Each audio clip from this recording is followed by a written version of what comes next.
இணைந்திருக்கின்றோம். இன்றைய வணக்கம் தமிழொலியூடாக இன்றைய நாளிலே நாங்கள் என்ன பேசுபொருளை கதைக்க போறோம் என்றால், இந்த மனித மனங்களுடைய மாற்றங்களை பற்றி தான் கதைக்க போறோம். மனிதர்களுடைய மனதிலே பலவிதமான மாற்றங்கள், அதாவது மனிதர்கள் இன்று தாவுதல் அடிப்படையிலான மாற்றங்களிலே தான் வாழ்ந்து கொண்டிருக்கிறார்கள். ஆசை என்று சொல்லலாம், பேராசை என்றும் சொல்லலாம். மனித மனம் என்பது இன்று பல மாறுதல்களுக்கும் மாற்றல்களுக்கும் உட்பட்டு வாழ்ந்து கொண்டிருக்கிறது. மனிதனுடைய அந்த தாவுகை அல்லது மனிதனுடைய மனத்தினுடைய அந்த விடயத்தை பற்றி கதைக்கின்ற பொழுது, ஒரு மனித மனமானது உங்களுடைய மனிதர்களுடைய மனம் எவ்வளவு தூரத்துக்கு மாற்றம் பெற்றுக் கொண்டிருக்கிறது என்பதற்கு ஒரு சிறு உதாரணத்தை சொல்லிக் கொள்ளலாம். அதாவது ஒரு மலை அடிவாரம், பெரிய ஒரு மலைத்தொடர். அந்த மலைத்தொடரிலே ஒருவர் சிற்பி சிற்பியான ஒருவர் சிற்ப வேலை செய்து கொண்டிருக்கிறார். அவர் அந்த மலையினுடைய கல்களை உடைத்து அந்த சிற்பத்தை செதுக்கி சிற்பங்களை செய்கின்ற ஒருவராக இருக்கின்றார். இவ்வாறு அந்த சிற்பி செதுக்கி கொண்டிருக்கின்ற பொழுது அவருக்கு அது ஒரு கடினமாக இருக்கிறது. இதை செதுக்கி ஒரு சிலையாக, ஒரு உருவமாக வடிவமைத்து அதை எடுத்துக்கொள்வது என்பது எவ்வளவு ஒரு கடினமான ஒரு விடயமாக இருக்கிறது. ஆகவே இதற்கு பதிலாக ஒரு கற்பனையாக இந்த கதையை எடுத்துக்கொள்ளலாம். நான் ஒரு வலிசக்தி பெற்றவனாக, ஒரு சக்தி வாய்ந்தவனாக மாறிவிட்டால் என்ன? இந்த மலை அடிவாரத்திலே நான் இந்த சிற்பங்களை செதுக்கி கொண்டிருக்கின்றேன். எனக்கு வலுவாய் கொடுக்கின்ற ஒரு சக்தியாக, அல்லது என்னை எரிச்சல் ஊட்டுகின்ற அல்லது இந்த உலகையே வாழ வைத்துக் கொண்டிருக்கிற ஒரு சக்தியாக இந்த சூரியன் காணப்படுறது. என்றால் அவருக்கு அந்த சூரியனுடைய கதிர்வீச்சு அவருடைய உடலை படுகின்ற பொழுது அவருக்கு மிக தாங்க முடியாத ஒரு நிலையை கொடுக்கின்றது உடலிலே. இந்த சூரியன் இவ்வளவு பெரிய ஒரு வலிசக்தியாக இருக்கிறதே, இந்த சூரியனாக நான் மாறிவிட்டால் நான் தான் பெரியவன், ஆகவே என்னை விட யாருமே இங்கே பெரியவனாக இருக்க முடியாது என்கிற ஒரு எண்ணம் அவருக்கு உருவாகிறது. அந்த மாயை வித்தைகளினூடாக அவர் நான் சூரியனாக மாறிவிட வேண்டும் என்று வரம் கேட்கின்றார் அந்த ஒரு மாயாஜல சக்தியிடம். அந்த சக்தி என்ன செய்கிறது என்றால், நீ சூரியனாக மாறுவாய் என்று சொல்லிவிடுகின்ற பொழுது இவர் சூரியனாக மாறிவிட்டார். ஒரு கற்பனை புனைகதை தான். அந்த சூரியனாக மாறிவிட்ட பின்பு அந்த சூரியன் அவர்தான் இப்பொழுது என்ற ரீதியிலே அந்த கதிர்களை வீசி பரப்பி ஒளி வீசிக்கொண்டு எல்லா உலகத்தையும் பார்த்து கொண்டிருக்கிற சூரியன், என்னை விட யாருமே பெரிதாக ஒருவரும் இல்லை, நான் தான் வலுசக்தி பெற்றவன் என்று அந்த சூரியன் நினைத்துக் கொள்ளும். அப்படி கொஞ்ச காலம் ஒரு குறிப்பிட்ட காலத்துக்கு பின்பு இந்த சூரியனை அந்த மேகமூட்டங்கள் மறைக்க தொடங்கும். கொஞ்சம் கொஞ்சமாக அந்த ஒளியினுடைய அளவு பூமியில் படுவது குறையும்.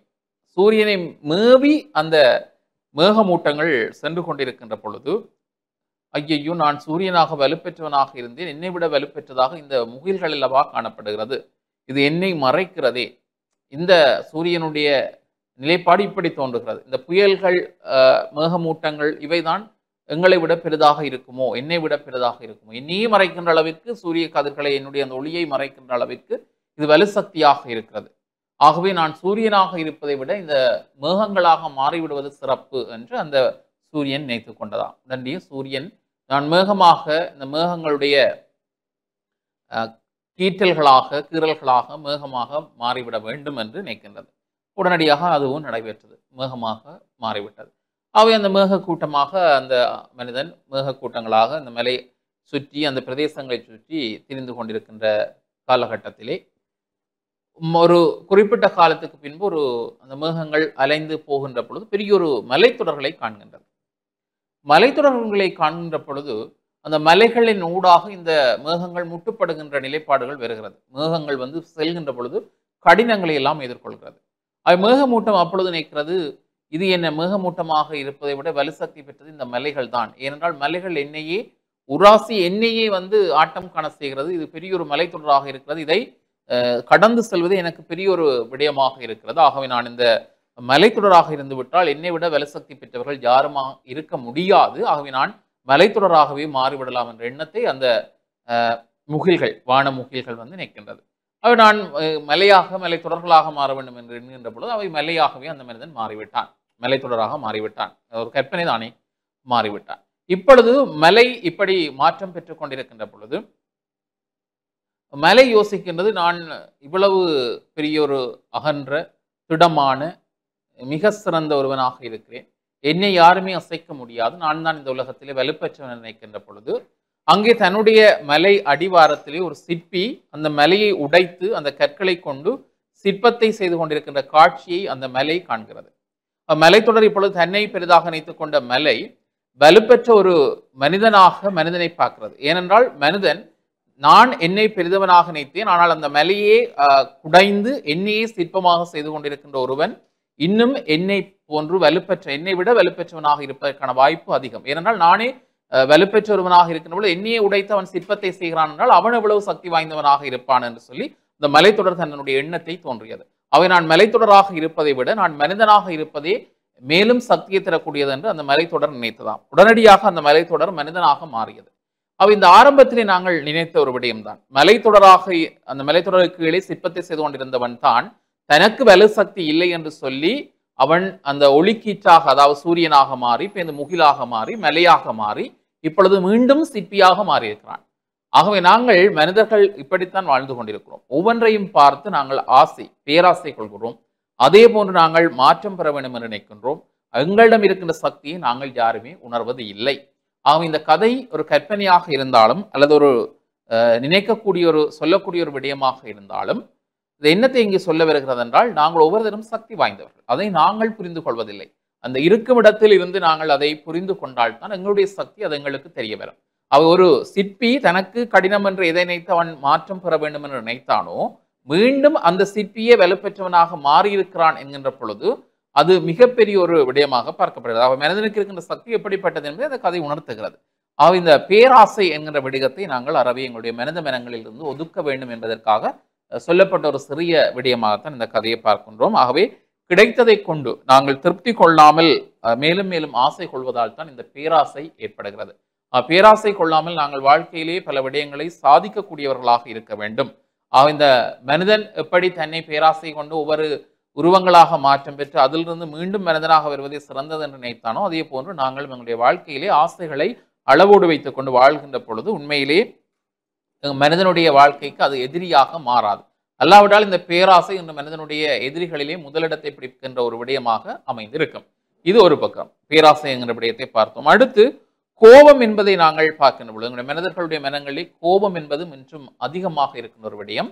கோபத்தை பொறுத்தவரையிலே இந்த பலருடைய கருத்துக்களை மாற்றக்கூடிய அல்லது பலருடைய மனதிலே ஆழமான குளறுபடிகளை ஏற்படுத்தக்கூடிய ஒன்றாக கோபம் இருக்கிறது. நாங்கள் எடுத்ததற்கெல்லாம் பலர் என்று கோபப்படுகிறோம். வீட்டிலே ஒருவர் சொன்னால் என்ன, அல்லது ஒருவர் செய்தால் என்ன, அல்லது ஒருவர் எங்களை மீறி செயற்படுகின்றார் என்றால், அல்லது எங்களுடைய சொல் பேச்சு கேட்கவில்லை என்றால், அல்லது நாங்கள் சொல்வதை மதிக்கவில்லை என்றால் நாங்கள் உடனடியாக கோபப்படுகின்றோம். இந்த கோபம் எங்களை மட்டுமல்ல மற்றவர்களையும் அழிக்கிறது. சொல்வார்கள், இந்த கோபம் என்பது எங்களுக்குள் ஏற்படுகின்ற பொழுது நாங்கள் நினைக்கிறோம் நாங்கள் தானே கோபப்படுகிறோம், இதனால் மற்றவர்களுக்கு என்ன பாதிப்பு என்று. ஆனால் அப்படி அல்ல. அந்த கோபம் எங்களை அழிப்பது மட்டுமல்லாமல் இன்னொருவரையும் அழிக்கக்கூடிய சக்தி இருக்கிறது. என்றால் நாங்கள் கோபப்படுகின்ற பொழுது இன்னொருவரையும் நாங்கள் பேசுகிறோம். அந்த பேசுகின்ற பொழுது எங்களுடைய வாய் வார்த்தைகள் அவர்களுக்கு ஒரு பாதிப்பை கொடுக்கும். அதனால் அவர்களும் பாதிப்படைகிறார்கள். அதனால் தான் அந்த கோபம் என்பது ஒரு அக்னி என்ற ஒரு விடயத்தை சொல்வார்கள். அக்னி என்றால் இந்த அக்னி எங்களை மட்டும் அழிக்காது. அதாவது நாங்கள் ஒரு இடத்திலே நெருப்பை பற்ற வைக்கிறோம் என்றால் அந்த நெருப்பு அந்த இடத்தை மட்டும் அழிக்காது, அதை சுற்றி இருக்கின்ற பிரதேசங்களையும் அழிப்பதற்கு அது முயற்சி செய்யும். அதை அணைக்காவிட்டால் அப்படித்தான் செய்யும். அதே போன்று நாங்கள் கோபப்படுகின்ற பொழுது நாங்களும் எங்களுக்குள்ளே மன அழுத்தங்களை உருவாக்கி அல்லது மன பதட்டங்களை உருவாக்கி நோய்கள் எங்களுக்குள்ளே உருவாக்கி மற்றவர்களுக்கு நாங்கள் என்ன சொல்கிறோம், மற்றவர்களை பாதிக்கக்கூடிய வகையில் அவர்களுக்கும் கோபத்தை ஊட்டி அவர்களும் கோபப்பட்டு நாங்களும் கோபப்பட்டு பின்பு சண்டை சச்சரவுகளிலே முடிகின்ற பொழுது இந்த கோபம் என்பது குழப்பத்தை ஏற்படுத்தி தவறான தீர்மானங்களை எங்களுக்கு எடுக்கக்கூடிய ஒரு வாய்ப்பை உருவாக்கும். ஆகவே இந்த மனித மனங்களிலே கோபம் என்பதும் இங்கே தேவைப்படாத ஒன்றாக இருக்கிறது. முடிந்தவரை பொறுமை காக்க வேண்டும் என்கிற விடயம் சொல்லப்பட்டிருக்கிறது. மூன்றாவது இந்த பொறாமை. தன்னை விட வேறு எவரும் உயர்ந்து விடக்கூடாது என்ற ஒரு தீய எண்ணம் பலரிடையே இருக்கிறது. ஒருவன் தன்னை விட நன்றாக வந்துவிடக்கூடாது. ஒருவன் தன்னை விட காசு கொஞ்சம் கூட வைத்திருக்கிறான், அல்லது தன்னை விட பணக்காரனாக இருக்கிறான், தன்னை விட கொஞ்சம் அறிவுசாலியாக இருக்கிறான், தன்னை விட ஒரு திறமைசாலியாக இருக்கிறான், அல்லது தன்னை விட ஒரு உயர்ந்தவனாக இருக்கிறான், அல்லது தன்னை விட ஒரு சிறந்த செயல்களை செய்கின்றான், அல்லது தன்னை விட சமூக சேவை செய்கிறான் என்று எண்ணங்கள் வருகின்ற பொழுது, அல்லது தன்னை விட ஆடம்பரமான வாகனங்களை செல்கிறான், தன்னை விட பொருள் சேர்க்கைக்குரியவனாக இருக்கிறான், தன்னை விட படிக்கின்றான், இப்படியான அந்த பொறாமை எண்ணங்கள் ஒரு தீய எண்ணமாக எங்களுடைய மனித எண்ணங்களிலே பார்க்கப்படுகிற ஒரு விடயம். அதாவது மற்றவர்களை நாங்கள் ஒப்பிடுகின்றோம். இன்றைய காலகட்டத்திலே பலரும் செய்கின்ற தவறு அதுதான். நான் எப்படி இருக்கிறேன் என்பதற்கு அப்பால் என்னை விட மற்றவன் எப்படி வாழ்கிறான், அவன் எப்படி இருக்கிறான், அவனுடைய இயல்பு எப்படி இருக்கிறது, அவனை போன்று நாங்கள் மாற்றம் பெற வேண்டும். அது உண்மையிலே ஒரு போட்டி இல்லாத பொறாமை இல்லாத ஒரு வாழ்வியலில் நாங்கள் முன்னேறுகின்ற பொழுது அதை ஏற்றுக்கொள்ளலாம். ஒருவன் பணக்காரனாக இருக்கிறான், அவனை போன்று நானும் முன்வர வேண்டும் என்று சொல்லி, அல்லது அவனை போன்று நானும் பெற வேண்டும் என்று எண்ணி நாங்கள் எங்களுடைய கடின உழைப்பால் நாங்கள் பணக்காரனாக வருவது என்பது அது உண்மையிலே சிறந்த விடயம். அது எங்களுடைய உழைப்பு. அதை யாருமே தடுக்க முடியாது. ஆனால் நாங்கள் பலரும் என்ன செய்கிறோம்? அந்த பணக்காரனை எப்படியாவது வீழ்த்தி எங்களிடம் இருக்கின்ற பணத்தை வைத்து நாங்கள் பணக்காரனாக இருக்க வேண்டும். அந்த அவனுடைய பண சேர்க்கைக்கு நாங்கள் இடையூறாக இருந்து அதற்கு மோசடிகளை செய்து அல்லது அவனை மாட்டிவிட்டு எங்கேயோ ஒரு பிரச்சனையிலே மாட்டிவிட்டு அவனை வீழ்த்துவதிலே பலரும் நாங்கள் குறியாக இருக்கிறோம். இப்படி ஒவ்வொரு விடயங்களிலும் தான், விளையாட்டுப் போட்டிகளாக இருக்கட்டும், அதனுடைய வாழ்க்கையில் நடக்கின்ற ஒவ்வொரு சம்பவங்களாக இருக்கட்டும், எங்களை விட அவர்கள் உயர்ந்து விடக்கூடாது என்கின்ற எண்ணத்திலே நாங்கள் பலரும் போட்டி போடுகின்றவர்களாக இருக்கின்ற ஒரு சூழ்நிலை இருக்கிறது. ஆகவே முடிந்தவரை இந்த பொறாமை என்கின்ற எண்ணத்தை நாங்கள் எங்களிலிருந்து அகற்றிக் கொள்ள வேண்டும். நான் தான் பெரியவன், அந்த அந்த அந்த எண்ணம், அந்த பொறாமை எண்ணம் மற்றவர்களை சிறுமைப்படுத்துவதாக அமையும். அது எங்களுக்கும் ஆபத்தாக முடியும்.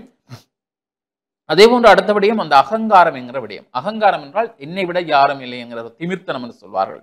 அதாவது மற்றவர்களை காட்டிலும் நான் தான் உயர்ந்தவன். சிலர் இந்த தங்களுடைய மனதிலே வந்து கொஞ்சம் பணக்காரராக இருந்தால் அல்லது படித்தவர்களாக இருந்தால் ஒரு சிலர் அல்லது தங்களால் தான் எல்லா வேலைகளும் செய்ய முடியுமாக இருந்தால் தங்களுக்கு கீழ் உள்ளவர்களை வந்து மட்டமாக எண்ணுகின்ற எண்ணம் பலருக்கு இருக்கும்.